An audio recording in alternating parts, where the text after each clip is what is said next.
하나님 말씀은 구약 성경 1039페이지 이사야서 59장 1절부터 8절까지 봉독합니다. 여호와의 손이 짧아 구원하지 못하심도 아니요 귀가 둔하여 듣지 못하심도 아니라 오직 너희 죄악이 너희와 너희 하나님 사이를 갈라놓았고 너희 죄가 그의 얼굴을 가리워서 너희에게서 듣지 않으시게 함이니라. 이는 너희 손이 피해 너희 손가락이 죄악에 더러워졌으며 너희 입술은 거짓을 말하며 너희 혀는 악독을 내밀어 공의대로 소송하는 자도 없고 진실하게 판결을 하는 자도 없으며 허망한 것을 의뢰하며 거짓을 말하며 악행을 잉태하여 죄악을 낳으며 독사의 알을 품으며 거미줄을 짜나니 그 알을 먹는 자는 죽을 것이요 그 알이 밟힌즉 터져서 독사가 나올 것이니라. 그 짠 것으로는 옷을 잃을 수 없을 것이요 그 행위로는 자기를 가릴 수 없을 것이며 그 행위는 죄악의 행위라. 그 손에는 포악한 행동이 있으며 그 발은 행악하기에 빠르고 무지한 피를 흘리기에 신속하며 그 생각은 악한 생각이라. 황폐와 파멸이 그 길에 있으며 그들은 평강의 길을 알지 못하며 그들이 행하는 곳에는 정의가 없으며 굽은 길을 스스로 만드나니 무릇 이 길을 밟는 자는 평강을 알지 못하느니라.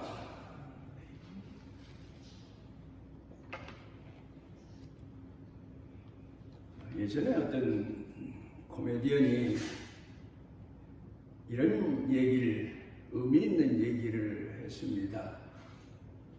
사람들이 하루 종일 피곤해 지쳐 있다가 저녁에 집에 오면 TV를 보는데 그 TV도 잠자기 전에 좀 사람들이 하루 피로를 풀고 웃으면서 시간을 갖다가 잠을 자면 잠도 편안히 잘 수 있는데 꼭 늦은 시간에 사건 25시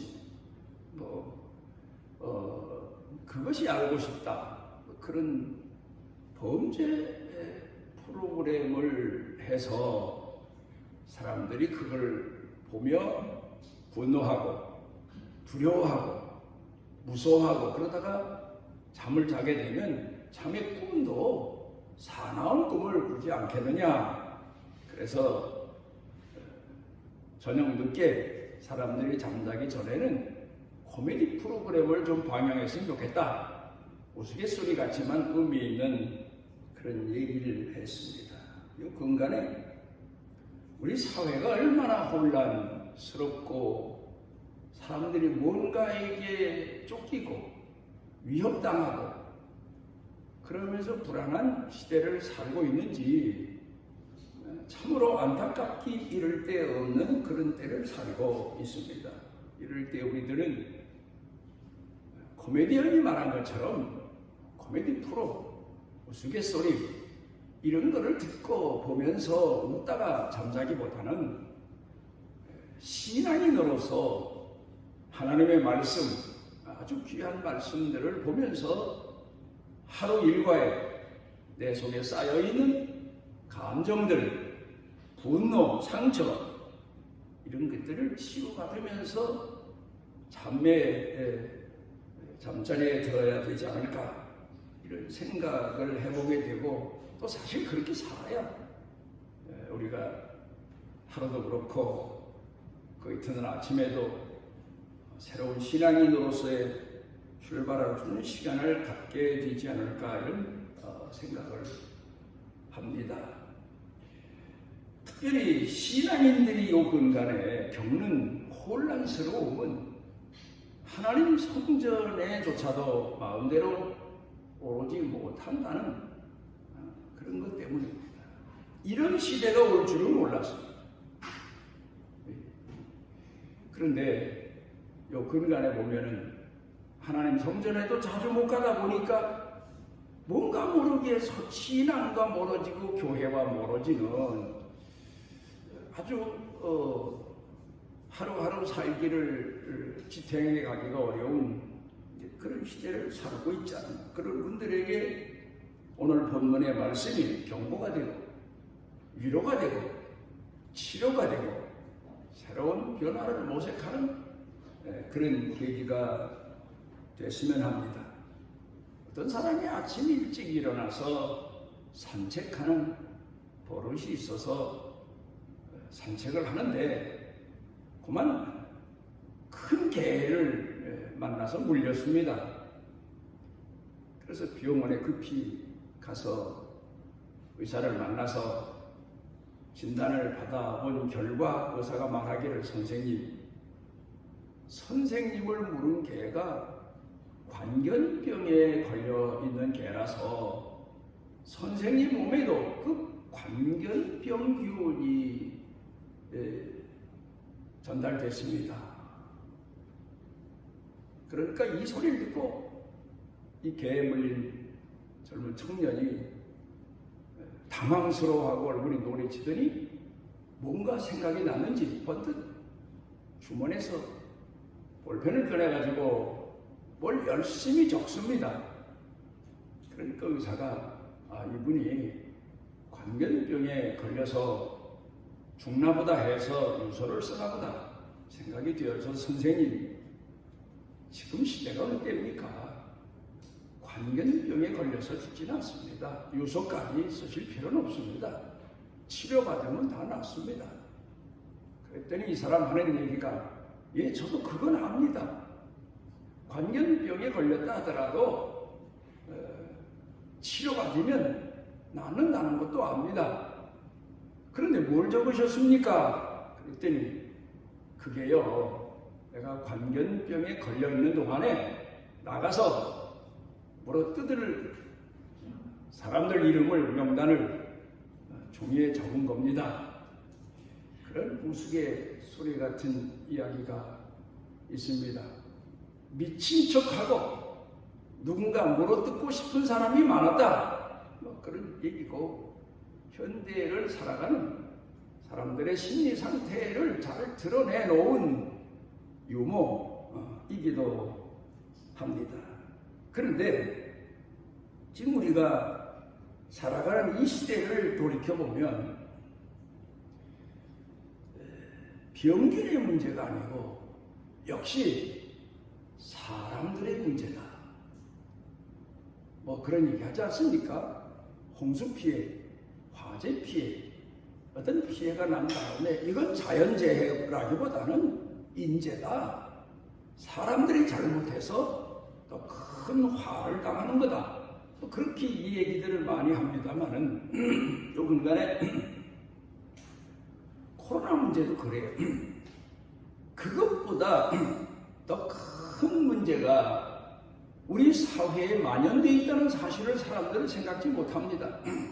그래 어쩌면 이 정부가 코로나를 악용해서 국민들을 두려움에 떨게 하고 그리고 뭔가 국민들을 자기네 마음대로 이런 때 조절하려는 계획 같은 걸 숨기고 있지 않나. 뭐 사실이 그렇지 않다 하더라도 국민들이 생각을 하면서 불안에 떠는 경우도 많습니다.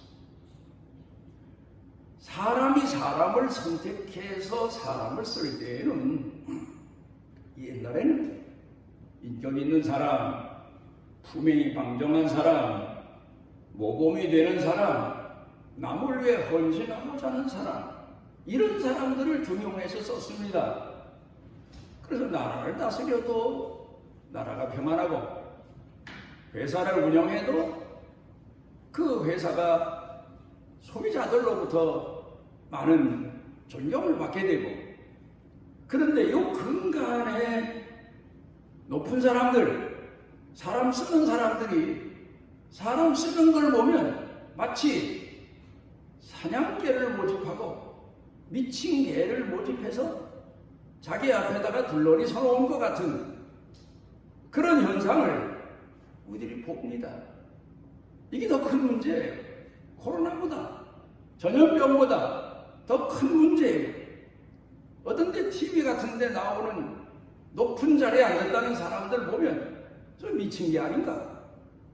저 관련병 들은 게 아닌가? 그 관련병이나 마찬가지예요. 그 사람에게 물리면 상대방은 또 가만히 있나요? 그 사람도 또 상대방을 물려고 덤비고 물고 뜯고 이런 세상, 정치 세계가 그러다 보니까 우리 사회에 어떤 분야에서 평안함을 얻을 수 있습니까? 교육 분야라고 해서 자녀들을 안심하고 학교에 보낼 수 있습니까? 내 일터에 가서 경제 문제라고 해서 열심히 일하긴 하지만 도대체 이 사회가 불안하고 정책이 불안하고 사는 시대가 불안하다 보니까 땀 흘리고 애를 써도 얻는 소득이 어떻게 될까? 여기에 대한 불안감을 가지고 사는 이제 그런 시대를 우리가 살아가고 있지 않나. 그러다 보니까 사회만 그렇습니까? 가정의 문제, 교회의 문제, 일터의 문제. 우리가 어디다가 몸을 두어야 평안하고 위로받고 치료받고 믿음 가지고 살 수 있을까 할 정도로 어디에 한 곳 성한 곳이 없어요. 으르렁거리고 상대방을 물으려고 하고 뜯으려고 하고 이런 사회, 이런 세상을 믿음 가지고 사는 성도들로서는 참 십자가를 바라보지 않으면 내 신앙 지키기도 힘들고 하루하루 신앙인답게 살아가기도 참 어렵습니다. 이런데 물론 우리 신앙인들은 아주 무서운 연단의 시대를 산다 해서 스스로 돌아보고 더 정신 차리고 더 깨어 기도하고 더 나를 자책하고 십자가를 지려하고 그렇게 함으로 인하여서 내 신앙을 지탱해 가기도 하고 이겨 극복해 가기도 하지만 참으로 어려운 시대를 우리가 살고 있다. 이럴 때 오늘 성경 본문 말씀으로 돌아가서 보면 우리 주변에 만연되어 있는 게 너무 많습니다. 오늘 성경 본문 말씀 가운데 4절, 5절을 보게 되면 사람들이 공의대로 소송하는 자도 없고 진실하게 판결하는 자도 없으며 허망한 것을 의뢰하며 거짓을 말하며 이건 사람들이 입만 열으면 거짓을 말합니다. 악행을 잉태하여 죄악을 낳으며 독사의 알을 품으며 거미줄을 짜나니 그 알을 먹는 자는 죽을 것이요 그 알이 밟힌즉 터져서 독사가 나올 것입니다. 그 짠 것으로 옷을 이룰 수 없을 것이요 그 행위로는 자기를 가릴 수 없을 것이며 그 행위는 죄악의 행위라 그 손에는 고악한 행동이 있으며 그 발은 행악하기에 빠르고 무지한 피를 흘리기에 신속하며 그 생각은 악한 생각이라 황폐와 파멸이 그 길에 있다. 평화를 몰라요. 평강을 몰라요. 화해를 몰라요.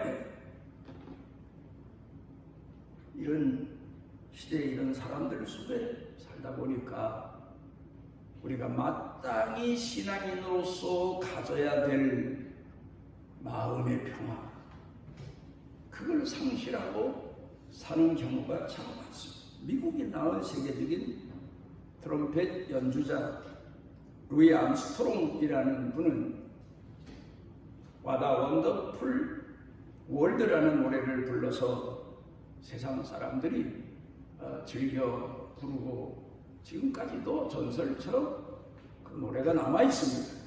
그런 이분이 어떤 사람이 질문할 때 이런 얘기를 했습니다.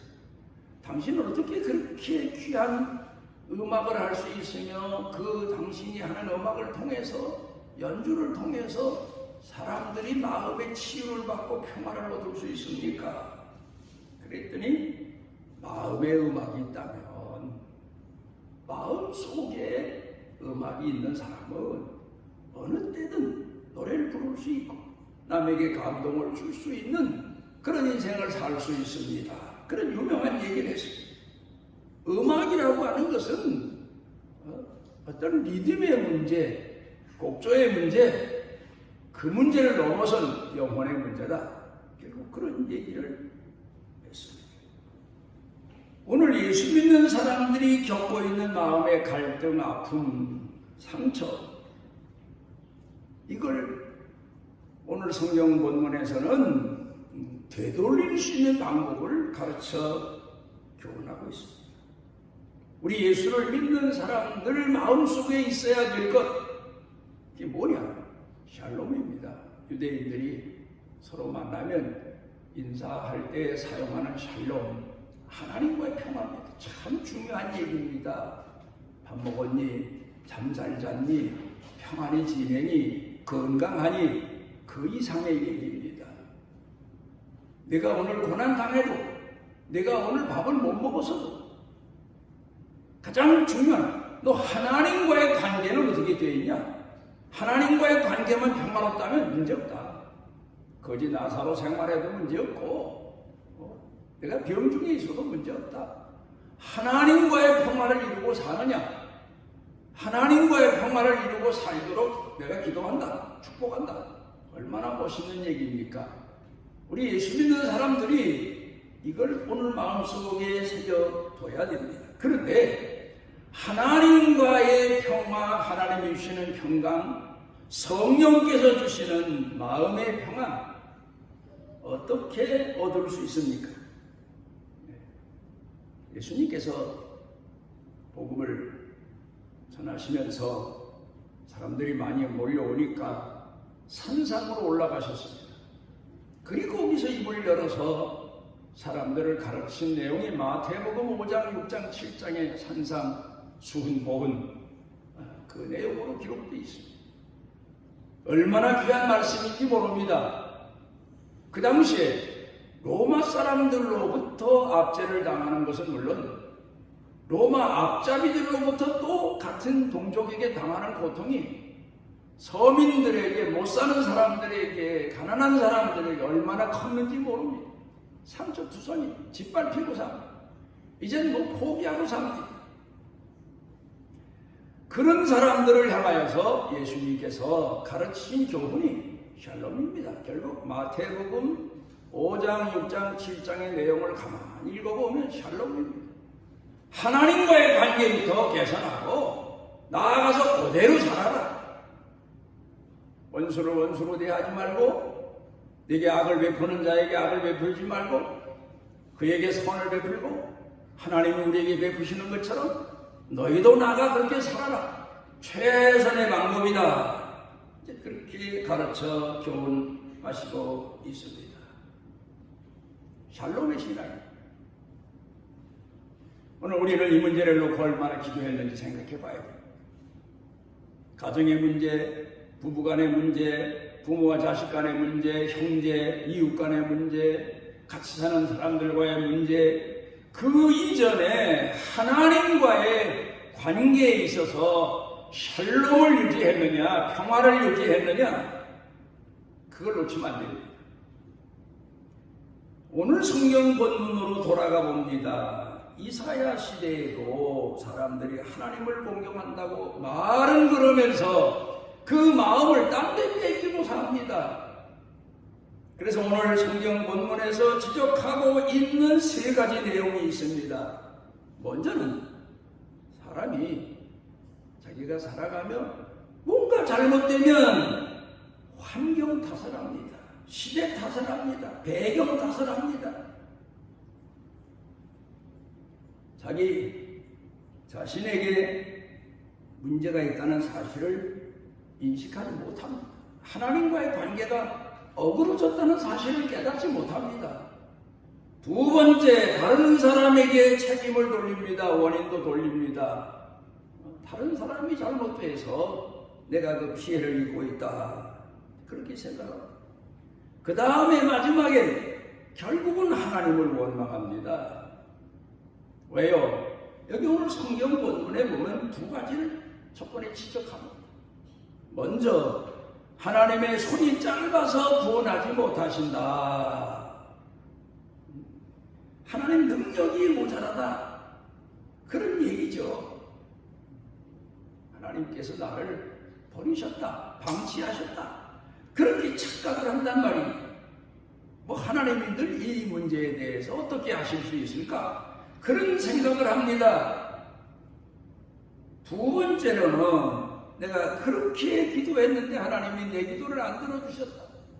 하나님이 귀가 둔하여 너무 멀리 계셔서 내 기도를 듣지 아니하시나 보다. 몸부림치며 기도했는데, 그런데 성경 본문으로 돌아가서 보면은 그 원인을 지적합니다. 아니다. 하나님의 손이 짧으신 것도 아니고 하나님의 귀가 둔하신 것도 아니고, 문제는 하나님과의 관계에 있어서 내가 평화를 유지하지 못하고 있다. 샬롬의 신앙이 아니다. 내 속에 죄가 숨어 있는데 내가 그 문제를 깨닫지 못하고 있구나. 자녀들이 부모에게 요구하는 것은 당연한 것으로 알고 있습니다만은, 대부분 또 부모들은 자녀들이 원하면 다 들어줘요. 그런데 어느 때에는 아무리 눈물을 흘리면서 매달려 애원해도 부모가 못 들은 척합니다. 그때 부모의 손이 짧아졌습니까? 귀가 둔해졌습니까? 아니에요. 분명 부모가 볼 때는 줄 수 없는 조건이, 여건이 그 자식에게 있는 거예요. 들어주면 안 돼요. 그런 경우 있지 않습니까? 그런 것처럼 오늘 성경 본문에서 보면은 하나님께서 손이 짧으신 것도, 능력이 모자라신 것도 아니다. 하나님이 너무 멀리 계셔서 듣지 않으시는 것도 아니다. 하나님은 세미한 음성까지, 캄캄한 밤에 숨겨진 행동까지 다 아시고 보시는 분이신데, 침묵하시는 것은 너희와 하나님과 사이에 뭔가 가로막힌 게 있다. 그걸 발견해야 된다. 그게 뭐냐? 너희 입에 있고, 너희 생각에 있고, 너희 마음에 있고, 독사야를 품고 거짓말로 자기 행위를 정당화하려고 거미줄 치듯 하지만, 거미줄로 그와 같은 행동으로 내 죄가 가려워질 수 있는 줄 아느냐? 뭐 그걸 시작하고 있어. 러시아의 문호 톨스토이가 단편 소설을 썼는데 무엇이 문제인가? 그런 제목의 짧은 소설이 있습니다.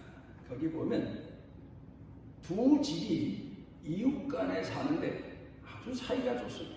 부모들 사이도 좋고 아이들 사이도 참 좋고 아주 친하게 지내요. 근데 하루는 이쪽 집 아이가 낮에 자기 방에서 나오다 보니까 자기네 집 닭이 저 건너집에서 꼬꼬댁 하고 울고 있어요. 암탉이 알랐다는 신호 아닙니까? 그러니까 이 아이가 그 집 아이를 부릅니다. 우리 닭이 너희 집에 가서 알을 낳다. 꼬꼬댁 하는 거는, 암탉은 알을 안 낳으면 저렇게 울지 않는다. 그 알을 우리 집에 갖다 다오. 그랬더니 이 아이가 그럼 가서 보고 올게 하고 갔다 오더니 없대요. 알이 없대. 그러니까 이 아이가 닭이 거짓말 하겠냐? 분명히 너희 집에 우리 닭이 가서 알을 낳았으니까 우리 거 아니냐? 우리한테 줘야 되지 않느냐? 없다니까 너 왜 자꾸 그러냐? 싸움이 벌어졌어. 그러다가 애들 싸움이 어른 싸움이 됐어. 그렇게 친하고 가깝게 지내던 집안이, 두 집안이 애들 때문에 아주 원수처럼 어른을 싸웠어. 그리고도 부모네 못 이겨서 이쪽 집 주인이 그 상대편 집에 가서 불을 질렀어. 그 집 불이 붙어 타는 거예요. 근데 바람이 이상하게 불어요. 이쪽 집 있는 데를 불어요. 그래 이쪽 집도 불이 붙어서 두 집 불이 다 타고 말았어. 그게 소설 얘기. 우리가 얼른 볼 땐 달걀 하나로 인해서 그런 큰 화근을 입게 됐다. 그 얘기 아니죠.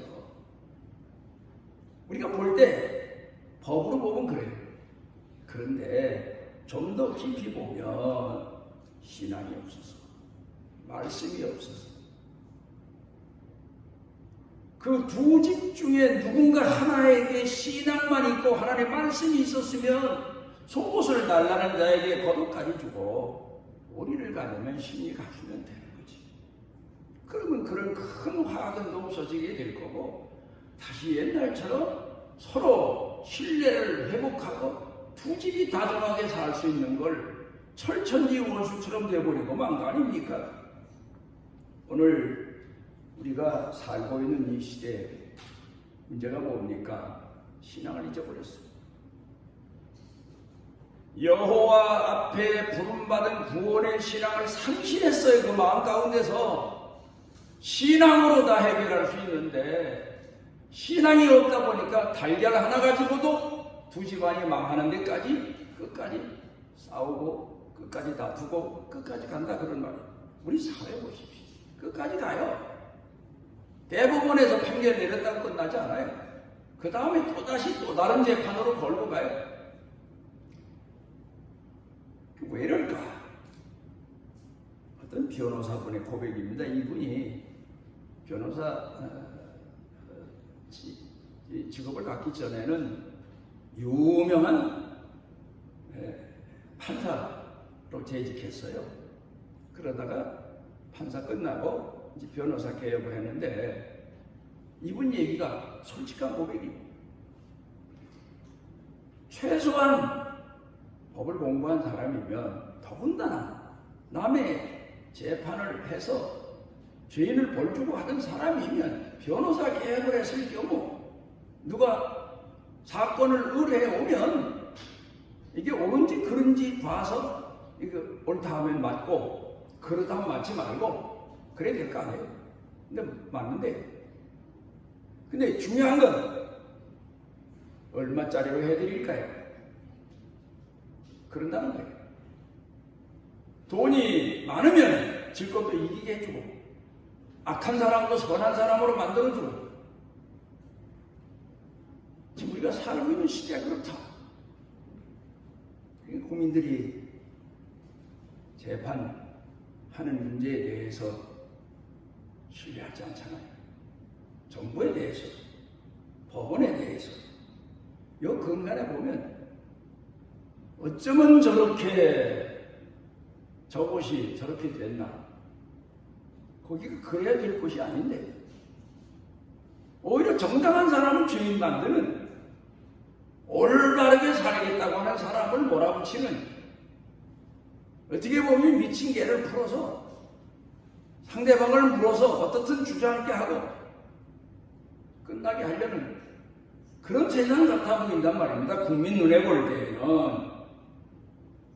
일본의 작가 미우라 아야코라는 분은 빙점이라고 하는 소설을 써서 그렇게 가난하게 살던 그가 어느 만큼 큰 부를 축적할 수 있었는데 그 빙점이라는 소설을 쓰게 된 동기가 이분이 몸이 약해요. 그리고 남편 직업도 시원치 않아요. 근데 동네에 조그만 구멍가게를 냈어요. 그나마 생활비로도 보려고. 근데 이 집에서 친절하게 해주니까 양심적으로 해주니까 사람들이 일이 몰리네. 가만히 보니까 남편이 자기 일 끝나고 집에 오다 보니까 그 아랫집에 가게는 파리만 날리고 있어요. 그러니까 저녁에 부인하고 앉아서 우리 집은 이렇게 잘 되는데 저 아랫집에는 파리만 날리더라. 안 됐다. 어떡하면 좋냐? 그것까지 걱정할 필요 있겠어요? 그런데 이 두 사람은 신앙인이에요. 그러면 우리 아랫집에 가서 아랫집에 있는 물건, 우리 집에 있는 물건을 서로 똑같이 하지 말자. 아랫집에 있는 건 우리 집에 없게 하고 우리 집에 있는 건 아랫집에서 안 들여놓고 둘이 서로 도와가며 상호상조하며 살자는 거예요. 누가 자기네 가게에 와서 찾아서 없어요. 저 아랫집에 꼭 있습니다. 가보십시오. 그러고 나니까 생활이 더 어렵죠. 시간이 만연하죠. 그러니까 소설을, 빙점이라는 소설을 그 만연하는 시간에 써서 대작을 만들고 많은 사람들에게 그 작품 인정을 받게 됐다.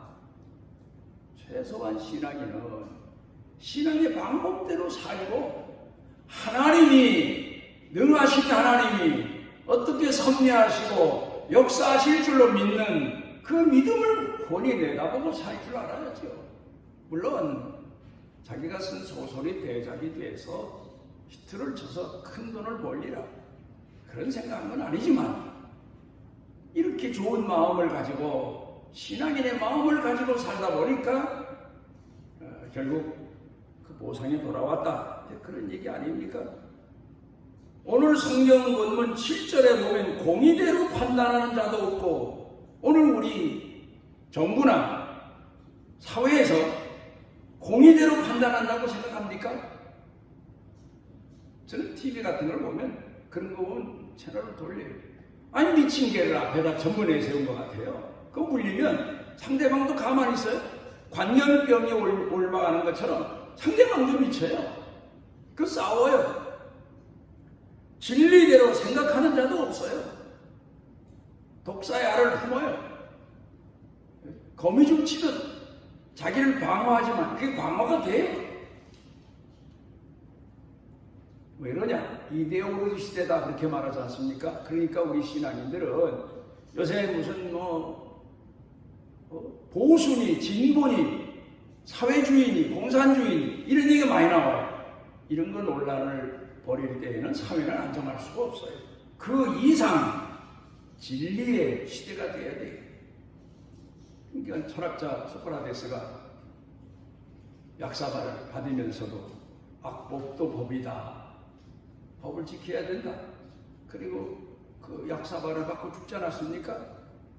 그런데 지금은 법 아니에요. 법 아니에요. 귀에 걸리면 귀걸이, 코에 걸리면 코걸이. 그게 우리나라 법이 돼버렸어요. 우리나라 법대로 지금 정치하고 사회 나가서 충성스럽게 국민을 위해 헌신하겠다는 사람들은 보이도 않아요. 미친 개처럼 거품을 입에다 물고 우르렁대고 엉뚱한 소리하고 그냥 매스컴을 타요. 이런 시대가 돼버리고 말았어. 또 그게 영웅이 돼요. 그런 사람도 고용해요. 이런 시대를 사는 우리로서는 하나님의 말씀으로 돌아가서 우리는 하나님의 말씀대로 살아야 돼요. 누가복음 19장 41절로 42절에 보면 감람산에서 예수님께서 예루살렘을 바라보시면서 우십니다. 너도 오늘날 평화에 관한 일을 알았더라면 좋을 뻔하였거니와 다 지금은 내 눈에 숨기오나라. 장인들이에요. 귀머거리들이에요. 제 소리만 벅벅거리고 있어요. 어떤 사람이 농사를 열심히 했습니다. 근데 예수 믿는 사람 농사라고 잘 되고 안 믿는 사람 농사라고 안 되는 거 아니에요. 어느 해는 안 믿는 사람이 더 잘 돼요. 믿는 사람은 집이 더 어려움을 당해요. 농사가 안 됐어요. 그러니까 이 농사가 잘 된 신앙이 없는 사람이 신앙 있는 사람을 찾아와서 하는 얘기가 당신 하나님이 오래 남아 죽으시나보? 당신 망한 걸 보니까 그렇지 않느냐? 그런 이제 비아냥거리는 소리죠. 그때 이 사람이 하는 얘기가 신앙인이 하나님의 심판은 가을에만 있는 거 아닙니다. 얼마나 무서운 얘기입니까? 하나님의 심판은 가을에 타작 마당에서만 있는 게 아니다. 죽을 때도 있는 거고 죽은 다음에도 있는 거고 당장 눈에 보이지 않는 무서운 심판이 다가오고 있는 것도 하나님을 조롱하는 사람, 비웃는 사람, 원칙대로 사는 것을 싫어하는 사람들은 하나님이 그 심판을 거두시겠느냐. 그게 더 무서운 거다. 그런 얘기입니다. 이제 우리가 이 시대를 어떻게 살아야 됩니까? 마태복음 4장, 5장, 6장을 다시 읽어보면 우리 예수 믿는 사람 보고 바보처럼 살라고 하시는 얘기 같아요. 근데 바보라서 바보처럼 사는 게 아니에요. 하나님이 그렇게 살라고 가르쳐 주셨으니까 바보처럼 사는 거예요. 낮춰야 되고 낮춰도 안 되면 나는 성경 가운데서 아주 귀하게 보는 말씀이 매복신앙이에요. 매복. 아이성과의 싸움에서 실패하고 난 다음에 여호수아가 회개하고 백성이 회개하니까 하나님께서 나중에 가르쳐 주신 전략이 바로 그거 아닙니까? 매복. 땅에 바싹 엎드리거나 안 되면 땅을 파고, 옛날 전쟁 때 반공호 있잖아요. 땅을 파고 그 안에 엎드려요. 그럼 총알이 다 머리 위로 지나가 살아나요. 그런 것처럼 땅보다 웅덩이보다 나를 더 낮추고 하나님과의 관계만 유지하면서 오늘을 살아가면 내 신앙도 연단되고 하나님께서 주시는 축복의 시대를 반드시 눈으로 보는 그런 때가 올 것이라고 믿습니다. 기도하시오. 오늘 우리를 지극히 사랑하셔서 곤란한 시대를 보며 눈에, 귀에, 생각에, 마음에 상처와 고통을 안고 사는 우리 신앙인들에게 여호와를 바라보므로, 주님의 십자가를 바라보므로 치유되 주신 은혜와 은총을 베풀어 주셨사오니 주님, 우리가 이제 주께서 일러주신 그 말씀을 마음에 안고 새기고 그 말씀대로 살아서 이 혼란한 시대에, 어렵고 힘든 시대를 잘 이겨나가 믿음으로 승리하는 승자가 되게 해주옵소서. 예수님 이름으로 기도드리옵나이다. 아멘.